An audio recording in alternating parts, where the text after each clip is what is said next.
अगर एक झूठ बोलने के दुगने पैसे मिले तो क्या आप करेंगे? एक गरीब कचौरी वाले ने अपनी ईमानदारी के लिए गांव के सबसे बड़े सेठ से पंगा ले लिया। क्या सेठ की जिद के आगे उसका ठेला बंद हो जाएगा या बिना मिलावट वाली कचौड़ी का स्वाद जीतेगा?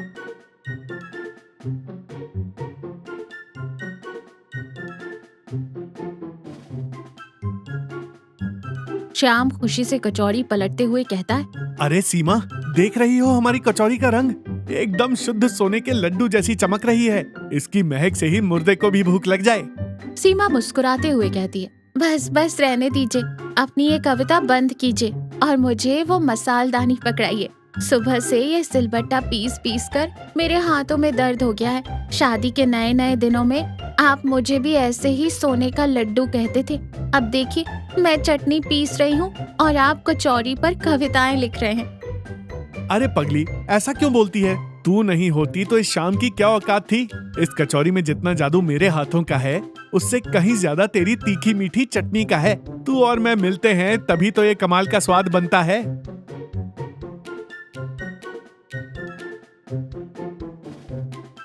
तभी हाथ में लाठी पकड़ते हुए और हाँफते हुए काकी वहां आती हैं। अरे ओ श्याम, तेरे ठेले के पास आते ही इस देसी घी की महक से मेरे घुटनों का दर्द छू मंतर हो जाता है रे। मेरी बहू घर में रोज सुबह उबला हुआ दलिया खिला खिला कर मार रही है। जल्दी से एक कचौरी तो लगा दे। श्याम हंसते हुए कहता है, आइए काकी, आपके लिए ही तो गर्मा गर्म निकाल रहा हूँ। देख बेटा, दही थोड़ा ज्यादा डालना और ऊपर से वो तीखा वाला मसाला छिड़कना। सच बता रही हूँ श्याम, शहर के बड़े बड़े होटलों में खा लिया, पर जो सुकून तेरे हाथ की कचौरी में है वो कहीं नहीं। इन्हें तो बस यही पागलपन है काकी। कहते हैं मुनाफा कम हो तो चलेगा, पर तेल और मसाला हमेशा एक नंबर ही इस्तेमाल करूंगा। काकी मजे से खाते हुए कहती है, ये तो अच्छी बात है बेटी। जिंदगी का क्या भरोसा, आज है कल नहीं। ऊपर वाले के पास जाए तो कम से कम लोग ये तो कहें कि आदमी सच्चा था।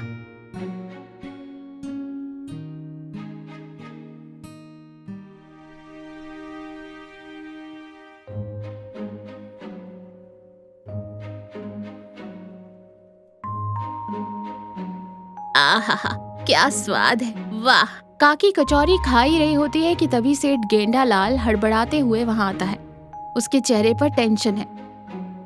गेंडा लाल तेज आवाज में कहता है, ओ श्याम, मेरी बात ध्यान से सुन। मेरा एक बहुत जरूरी काम आन पड़ा है और मेरी इज्जत अब तेरे हाथों में है। श्याम हाथ जोड़ते हुए कहता है, नमस्ते सेठ जी, क्या बात हो गई? मुझ गरीब के हाथ में आपकी इज्जत कैसे आ गई? आप तो बड़े आदमी हैं। बात यह है कि शहर से एक बहुत बड़े व्यापारी विश्वनाथ जी आज मेरे घर आ रहे हैं। उनके साथ मेरी एक बहुत बड़ी जमीन की डील होनी है। उन्हें गांव का खाना बहुत पसंद है। शाम को वो मेरे घर रुकेंगे। तुझे शाम तक अपनी सबसे बेहतरीन कचौरियां बनाकर मेरे घर लानी है। बस इतनी सी बात सेठ जी, आप बिल्कुल फिक्र मत कीजिए। मैं अपनी सबसे बढ़िया कचौरी बनाकर लाऊंगा। विश्वनाथ जी उंगलियां चाटते रह जाएंगे। अरे पूरी बात तो सुन। एक छोटी सी शर्त है। विश्वनाथ जी अपनी सेहत को लेकर बहुत नखरे वाले इंसान हैं। जब वो खाएं तो तुझे बस इतना कहना है कि ये कचौरी इटली के स्पेशल ऑलिव ऑयल में तली गई है और इसके अंदर जो मसाला है वो हिमालय की खास ऑर्गेनिक जड़ी बूटियों से बना है। बस इतना बोल देना, वो इम्प्रेस होकर मेरी डील पक्की कर देंगे। सीमा हैरानी से कहती है, ये क्या कह रहे हैं सेठ जी? इटली कहाँ से आ गया और हिमालय की जड़ी बूटी? हमने तो वो कभी देखी भी नहीं। अरे अक्ल की अंधी, वो सब हम सच में थोड़ी डालेंगे तो अपना यही मूंगफली का तेल और रोजमर्रा का मसाला। लेकिन शहर वालों के सामने थोड़ा शो ऑफ करना पड़ता है। समझ गया श्याम? बस एक छोटा सा झूठ बोलना है। इसके बदले मैं कचौरी के तुझे 2 गुने पैसे दूंगा। श्याम चेहरा गंभीर करते हुए कहता, मुझे माफ कर दीजिए सेठ जी, मैं ये काम नहीं कर सकता। गेंडा लाल गुस्से में कहता, क्या बक रहा है? क्यों नहीं कर सकता? सेठ जी, मैं गरीब जरूर हूँ, पर अपने काम से बेईमानी नहीं कर सकता। लोग मेरे ठेले पर भरोसे से आते हैं। सादे तेल को इटली का तेल बताना और घर के मसाले को हिमालय की जड़ी बूटी बताना, मुझसे ये झूठ नहीं बोला जाएगा। जो व्यापार झूठ की बुनियाद पर खड़ा हो वो कभी न कभी गिर ही जाता है। आप किसी और को देख लीजिए। गेंडा लाल अपमानित महसूस करते हुए कहता है, तेरी इतनी हिम्मत कि तू गेंडा लाल को ना कहे। कल से तेरा ये ठेला इस चौराहे पर कैसे लगता है मैं भी देखता हूँ। जा, तेरे जैसे बहुत मिल जाएंगे। मैं शहर से स्पेशल डाइट शेफ बुलवाकर तेरी कचौरी से 100 गुना बेहतर डाइट राज कचौरी बनवाऊंगा, तब तुझे तेरी औकात पता चलेगी। सेठ गेंडालाल पैर पटकते हुए वहाँ से चला जाता है। सीमा चिंता से श्याम की तरफ देखती है। रात का समय, श्याम उदास चेहरे के साथ चारपाई पर बैठा है। सीमा एक गिलास पानी लेकर आती है और उसके पास वहीं बैठ जाती है। क्या हुआ जी, अभी भी उसी बात को लेकर परेशान है? सेठ जी की धमकियों से डर गए क्या?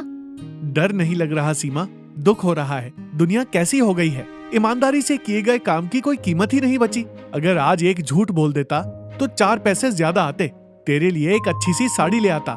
मेरी इस जिद की वजह से तुझे भी तो कष्ट झेलने पड़ते हैं। सीमा मुस्कुराते हुए श्याम का हाथ पकड़ती है।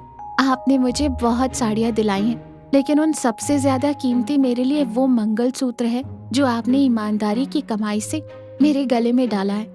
श्याम हैरानी से कहता है। सीमा, तुझे सेठ जी की बातों का बुरा नहीं लगा?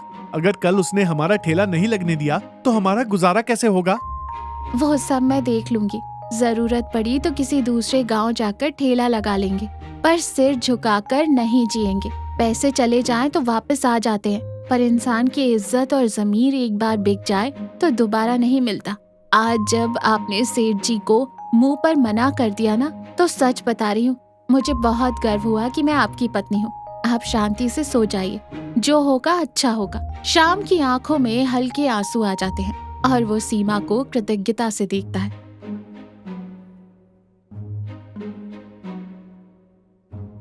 सेठ गेंडालाल और शहर के व्यापारी विश्वनाथ आमने सामने महंगे सोफे पर बैठे हैं। विश्वनाथ का चेहरा थोड़ा चिड़ा-चिड़ा सा लग रहा है।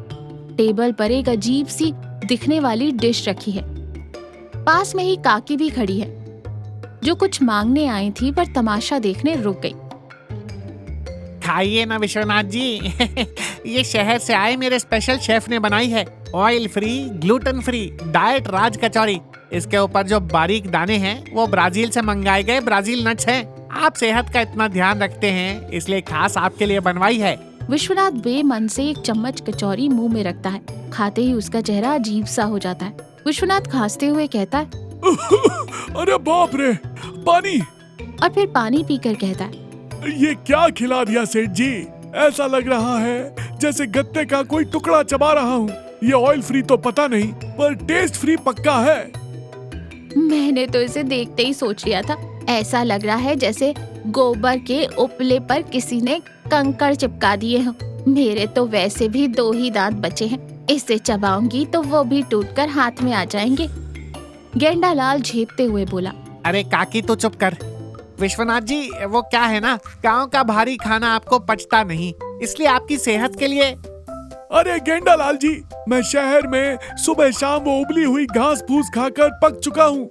मैं यहाँ आपके गांव में इसलिए आया था कि कुछ असली और शुद्ध खाने को मिलेगा, और आपने यहाँ भी वही शहर का कचरा मेरे सामने परोस दिया। आपको तो असली खाने की कद्र ही नहीं है।